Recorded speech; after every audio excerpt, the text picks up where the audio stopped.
Hey, what's going on, YouTube? This is your boy King Gabe here, and today we got a couple of more vlogs I'm about to do for today. First one, as stated in the YouTube video, this is going to be what's going to be coming up with Yumeko.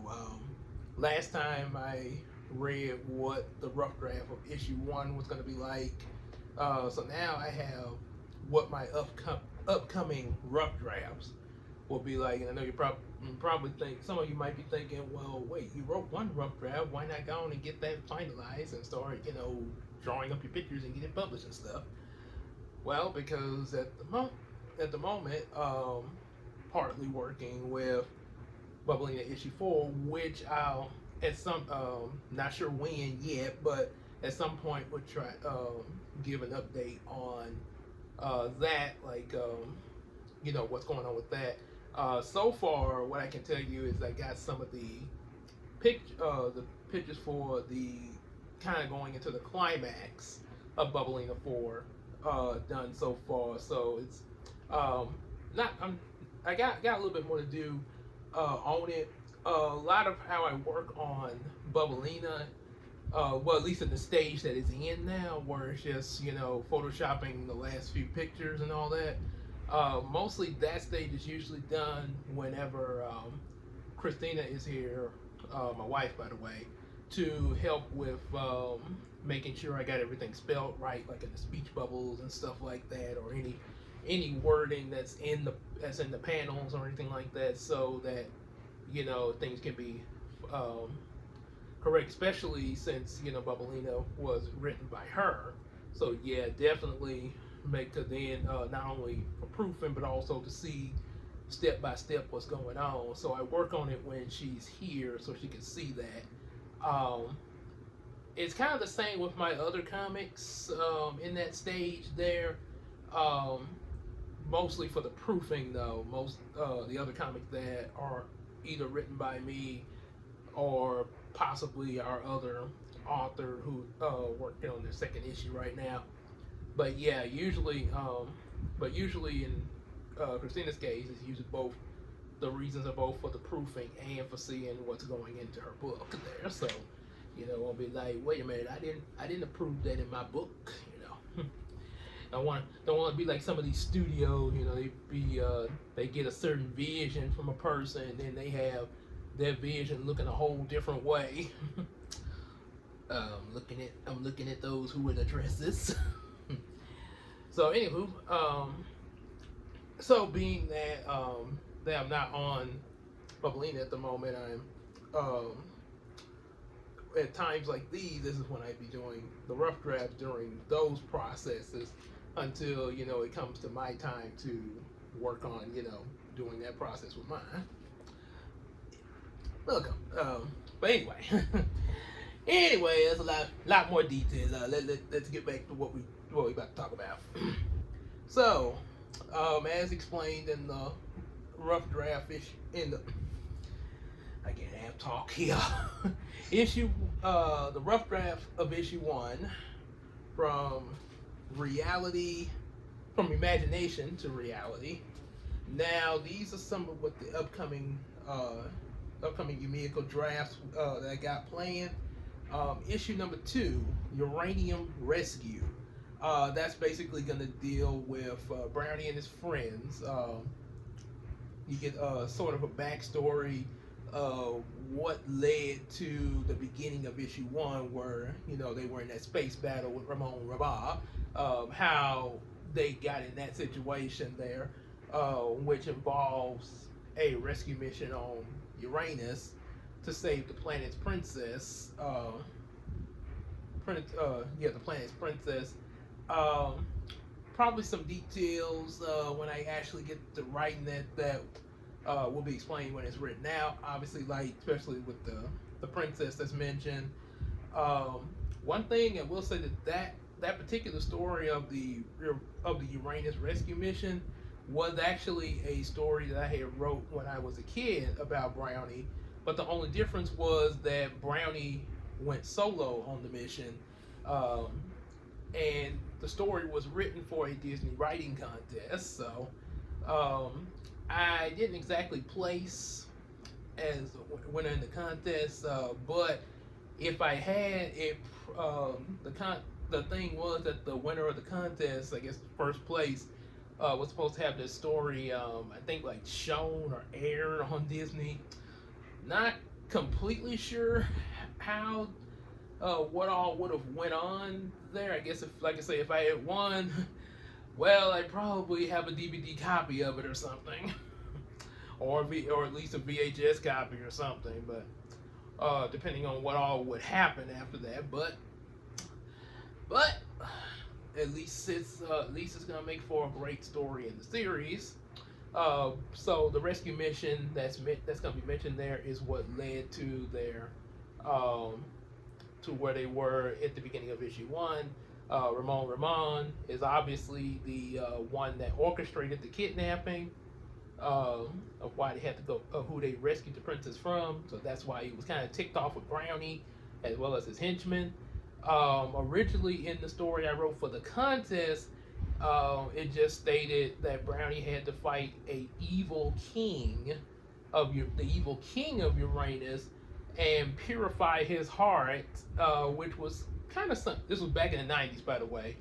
That was actually some little suggestions that got added in there when my mom kind of looked at what I was writing and everything, to check it out and stuff like that. It was a little suggestion from her. Kind of looking back on that, kind of makes me looking back on what she suggested, kind of makes me think of the purification in a lot of the Digimon seasons, like season 4. Say, time for a little purification. Fractal code digitize. Yep, or the moon healing escalation mentioned in Sailor Moon. Funniest scene involving that was when they did it to Kunzite. He's like, "No, you're never gonna get me to make me fresh." You just did. Darn it! So there's that. Like I say, big difference. Back in the '90s story, Brownie was solo. Here, Brownie is with his friends on the rescue mission that are mentioned in issue 1. And ends, of course, with stating that the reason why Brownie is just there by himself with Hiko and his friends is because apparently the warp they went through kind of separated them. And it's also kind of what's got the villains in sort of a hindrance that will be explained there. Issue number 3 and 4 is a 2-parter. That's why I say 3 and 4. Doll Obsession. This actually involves a nightmare that Hiko has of a doll that he practiced kissing on in elementary. Sort of like, dare I use the example, that boy from King of the Hill when he was kissing that mannequin head there. Also, this actually there's another reality example. When I was a kid, back in elementary, there was a life-size doll that my grandparents had at the house. I think they still have it. I'm not sure. But they had this doll there that was somewhat life-size. Like, I guess you could say like the accurate height of, say, probably a 6, 7, or 8-year-old would be. Real. So yeah, it wasn't like your typical height Barbie doll there. But yeah, and it was kind of realistic, and it had his lip. The doll had his mouth positioned like kind of, where it had mouth was open. So when nobody was looking, as a kid, I used to pretend. I used to practice kissing on the doll there. So a little weird thing, but everybody got some weird gesture or something they do. I'm not the only one.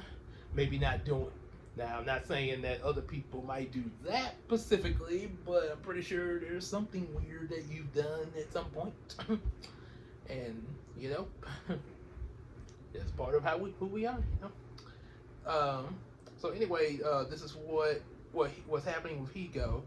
However, for for this two-parter. This doll is starting to haunt him in these two issues. In issue number 3, part 1, it haunts him whenever he thinks about Naomi. Like say he's having it begins off, you see him having a dream with Naomi, and all of a sudden the doll gets in his way in a much more creepier way than what we saw in Goofy movie when Max was having that fantasy about Roxanne, and all of a sudden he started turning into his dad.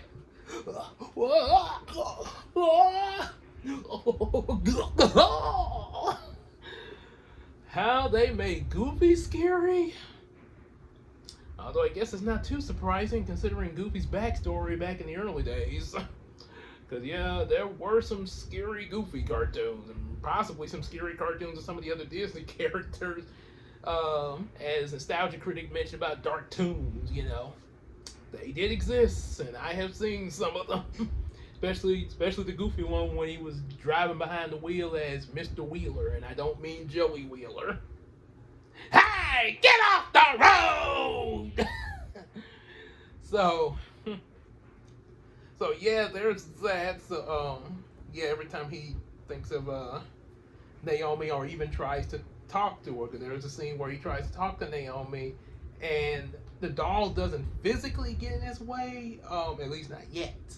But in his mind, yeah, sort of like I guess I'm not exactly PTSD, but it's sort of similar to Tony's having that flashback of falling out of the wormhole in Avengers, kept flashing up in Iron Man 3. Also, the whole thing with this haunting doll. Well, let me go explain part 2 of it, and it'll make more sense. Part 2, the doll becomes real and captures Naomi, demanding that he come live with her in her magic dollhouse forever and ever and ever and ever. Come play with me, Hiko. Come play with me. Spooky, isn't it? And that's why there's a PG rating on these comics, because, yeah, can be a little scary. Yeah, it's not. There's no cussing or anything like that. You know, it ain't like foul language or like what the, or you know, all that. But it can get a little intense in some scenes, which is why probably just need a little parental guidance. You know, just basically for the smaller kids. The older kids could probably handle this with no problem, like your middle schoolers and teenagers. The elementary, it kind of varies. That's why I say parental guidance would be required, because, you know, only the parent would know their kid. So, just kind of, but just a little caution. Just a little caution. And also another reason I put PG on my comics, I know that might sound kind of weird, because that's usually what you do with movies, and you don't really do that with comics. But the reason why I do that, I have a thing, a moral. I really, even something coming from me, because you know, I got people, some people that buy my comics, especially back in the past, the comics that I already have for the kids and stuff like that, and they, some of them know me real well, like, oh yeah, it's just Gabe, yeah, he all right, he fine, okay, yeah, here you go, kiddo, you know. But personally, I really, I encourage parents to be involved in what their kids are getting, even if it's from me. Even if it's from me, even if I highly encourage, you know, having, oh, let me check out let me check this out first. I would do the same with what I get from my kids, and I encourage other parents to do that even with stuff from me, as an example. So yeah, that's another reason why, just so they can kind of have them check it out, you know, see what their kids are getting into, you know. Yep. And that's kind of how I've grown up. There was a lot of stuff I looked at, regardless of what the rated, even something G-rated, like say Arthur. What a wonderful kind of day.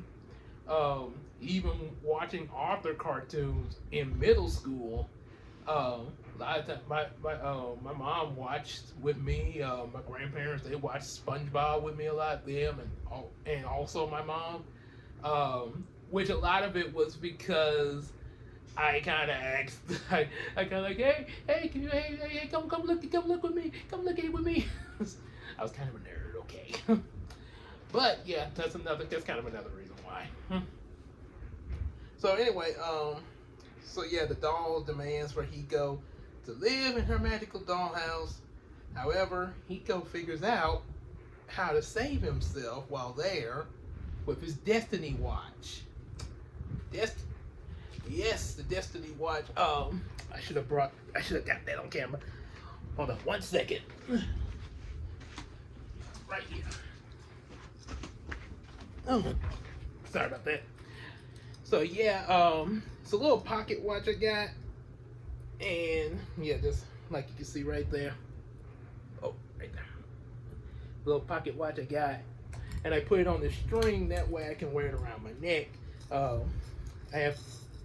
wear this baby a lot of mostly the one I just showed you. I mostly wear that at work or maybe out some other places, depending on what I'm wearing. I have another one like that. I want to say, have another one that maybe like if I'm going somewhere where I'm kind of big up, might possibly have on there, but you can guarantee I'm gonna have that one on a lot there. So about the Destiny Watch. The Destiny Watch is actually based off an idea from back in the day when me and Casey role played Yu-Gi-Oh! And about like the 7 Millennium items. They, the puzzle, the key, the ring, and all that. I made up a Millennium item called the Millennium Watch. And yeah, that might sound kind of weird. And also kind of impractical because, you think about the Millennium items, this is stuff from ancient Egypt. Yeah, why would they have a modern day watch? There were sometimes I imagined it as a sundial and then it changed into a watch. Well, it's magic, doesn't have to be explained. But anyway, so yeah, I imagined that. Casey, I think, imagined a Millennium Cross that she had there.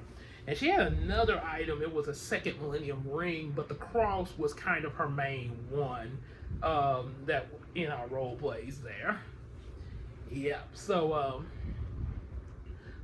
we're back with the watch, and maybe in some other video might possibly get more into the cross thing. Probably when we get to more about her characters in the series there, and mentioning about more references like that, like I'm about to mention with the watch. So the watch's magical powers would be able to pause and rewind time, and you could go fast forward time there, but which any of it's risky. I mean, you're talking about time travel or messing with time in general. Yeah, it's always gonna be risky, but the fast forward power was the most riskiest there. If you done a good example of that would be the movie Click. Adam Sandler tried to fast forward through certain things in his life, and next thing you know, the remote was automatically fast forwarding through not only those things that he had fast forwarded before, but stuff that he did not want to be fast forward through. Yeah, like his life in general, which led to a lot of things happening to him in the movie. Which a movie that I was expecting to be, like humorous, because Adam Sandler fooling around with a remote and humorous antics, which they did have that, but it ended up turning into a very scary drama. And that's how I saw it. Not saying it's a bad movie. Definitely go check that movie out. But from my point of view, it got kind of scary. I was like, oh boy. If I go in Bed Bath & Beyond and see somebody offer me a remote from the back of the store, I am not getting that remote. I'm getting the heck out of here. Nope. I know things in life can get hard sometimes, but no, it ain't worth it. It ain't worth fast forwarding. Nope, I don't want to end up like that. Also, oh yeah, remember that from my unboxing. Found out something though. It actually can open up. Yep, I didn't explore that there, but that's something it can do. So anyway, so the watch's powers would be the same in Yumeko. Also, something else, just like how Yugi had the spirit of the puzzle, which turned out to be Pharaoh Atem, 5,000-year-old Pharaoh that had to be that at the end of the series finally got the rest and yada yada yada, Millennium World. Well, in Hiko's case, I almost spoiled it. In Hiko's case, he has it's a I'm kind of I know I stated in some let me double check. Let me double check what I see. Cause I want to tell y'all something, and y'all be like, no, Gabe, you said that. That's what you said, Gabe. That's what you said. I know somebody gonna be listening real hard to these videos, like a nitpick reviewer. Okay, so no, it didn't say anything about Hero, so that's left open. There's an opening there. It might chances are the way Hiko defeats the doll is probably gonna be with the watch's powers, or either Yiro himself is going to emerge, which would be another kind of like another side of Hiko. How I'm going to work that, like I say, when I get to that, I'll figure it out. Because one thing about it, it sort of wasn't inspired from the fact of Yugi having, as they say in Japanese version, other Yugi. But I don't want to do it like the way they did it, because that was a 5,000-year-old pharaoh and a magic item. I want to have it a little different from it, sort of like Pokemon Digimon. They're very similar, and people thought that Digimon was a Pokemon clone, but they were very different. Despite the fact that they both ended in Mon, Pokemon was, existing in our world. You could catch them and compete in tournaments and all that. Whereas Digimon had their own world inside of cyberspace, in different versions of it, depending on what season you look at. And it was, destined of a group of children to come, save both their world and the real world. Except for Data Squad, where it insisted of teenagers and young adults, but all the others were usually kids. Yeah, so yeah, that's still something in development of how that's going to happen. Something else I can tell you about the doll, the doll that, by the way, I'm saying doll. I don't want somebody to think I'm saying dog. DOLL. The doll, a doll. Almost remind me of back with my speech teacher trying to get me to say that, and I was like, the cat went across the street.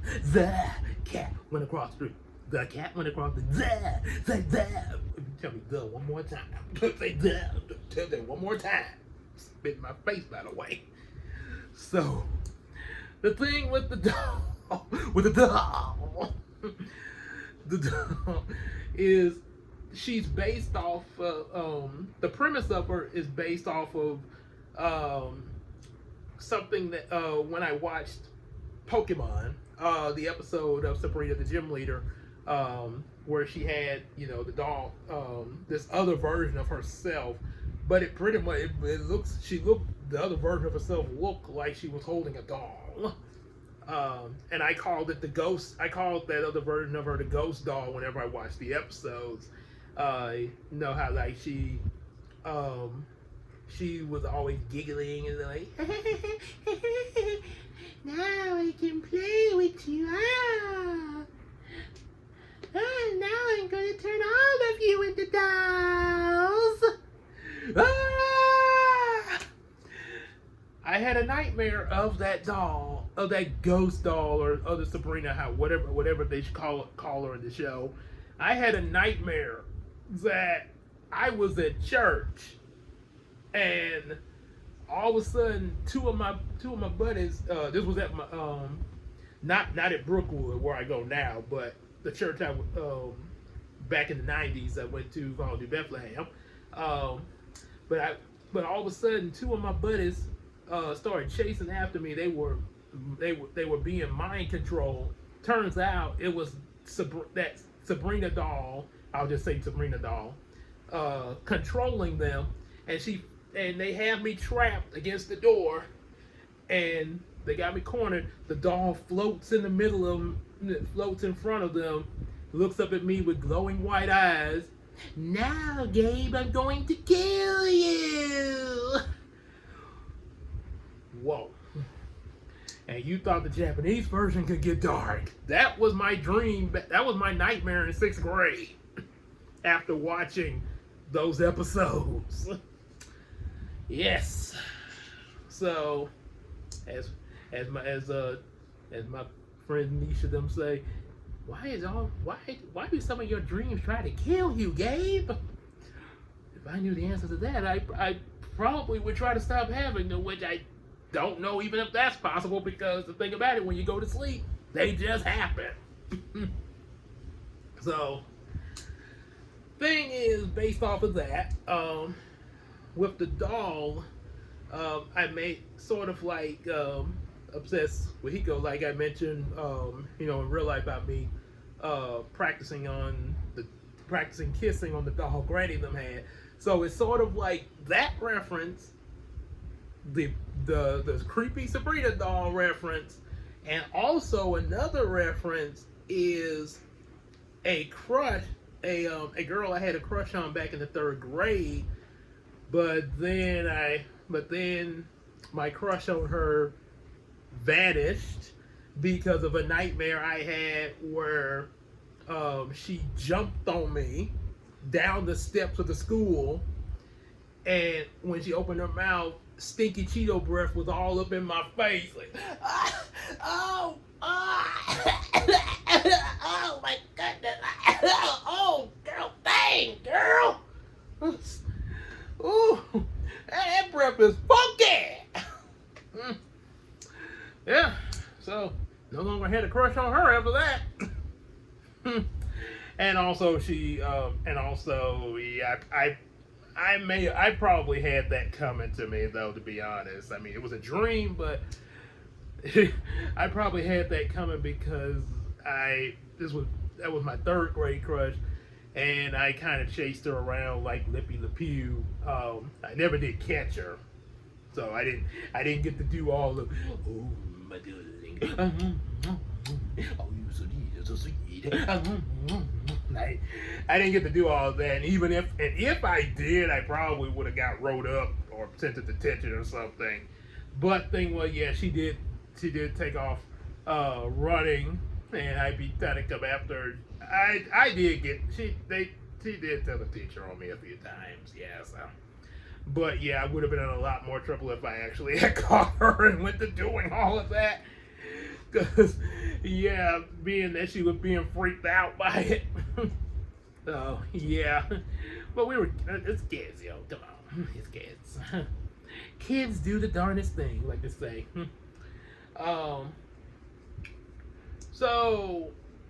Yeah, kind of all 3 of those.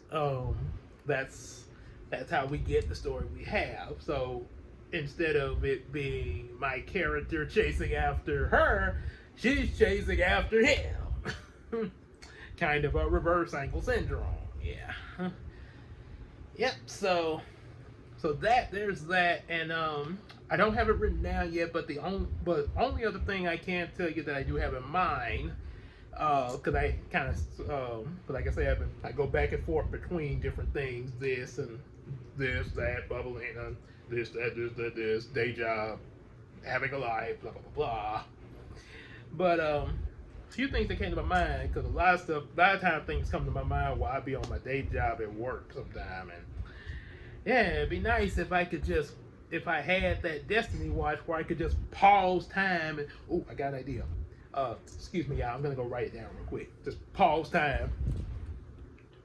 And then she said to him, and then He sat back, and Brownie went down the street too. Yeah, it'd be really cool if I could do that, but apparently I can't. Or take a 15-minute break and go in the hyperbolic time chamber from Dragon Ball Z. you, God, I wish that existed. But you imagine you have a hyperbolic time chamber upstairs in the break room, because the logic was that you could be in there. Say you got, okay, like I said, I got a 15-minute break. That would be probably weeks in the hyperbolic time chamber. You'd be able to go to sleep, wake up, write some more, go to sleep, eat, and all of that. Come out, say for example, if a week was a minute, 15 weeks. You imagine how much stuff you could get done? But apparently things don't work that way in real life. So anyway, few things that came to my mind. Introducing certain other characters for different upcoming issues. Like say Hiko starting back to school, a little bit more into him and Naomi, Brownie locating his friends, as well as some new enemies showing up, of course. Taikari, Hiko's little sister. That's actually something I dropped the ball. So I want to work in Taikari. Not too after the Naomi thing and after the ghost doll thing. I want to try to work meeting Naomi. She's actually based off one of my cousins that's real close to me, so like a little sister. And one thing about this particular cousin of mine, when we were growing up, she's not saying she's like this now, but we adults now. But back when we were growing up as kids, she would be real good for a while, like all happy and singing and hi, how you doing? And then things didn't go her way. And so that's kind of what I would work with work into Taikari's character. And of course she would kind of develop from that. So that's one advantage about, basing them off of different people. I know I can really give them some good character there. So that way they won't be all, bland or anything like that. They have something that they bounce off each other with there. So there will be that. Also, there will be a rival for Hiko. Sort of. In the series, I'll call him Dame. I think I'll go by his. I meant Davis or Damon. It's gonna be either one of those, Davis or Damon. Probably gonna be Davis. Davis Kingston. And yeah, it's sort of like him to Hiko will be like Seto Kaiba to Yugi. Or Vegeta to Goku. Be some different reasons, but yeah, rivals nonetheless. He's not a bad guy or anything like that, or a villain. It's just they're rivals. Or I guess another example would be Gary and Ash there. Yep. So there will be that, and that's pretty much what I got in store to come to as far as write up for my next few rough drafts, as well as possibly other issues, and eventually start putting it together for public, to draw pictures and all that. That's it. And so make sure y'all definitely give the video a like, subscribe, share, buy some of our available comics, and support us on Patreon. Also, as I mentioned in the unboxing, make sure you if there's anything you want to send, contribution, gift, anything like that, definitely send it to the P.O. Box, just like mentioned in the unboxing. Also included, stuff for toy reviews, as well as voice suggestions. And again, definitely hit that subscribe, because we can eventually go back to Storytime live streams. Really want to get over the 1K mark in subscribers to kind of do that. At least up to 2K. this time around. Up to 2K, or at least 2K, or at least close to it. What was it? Yeah, pretty much that.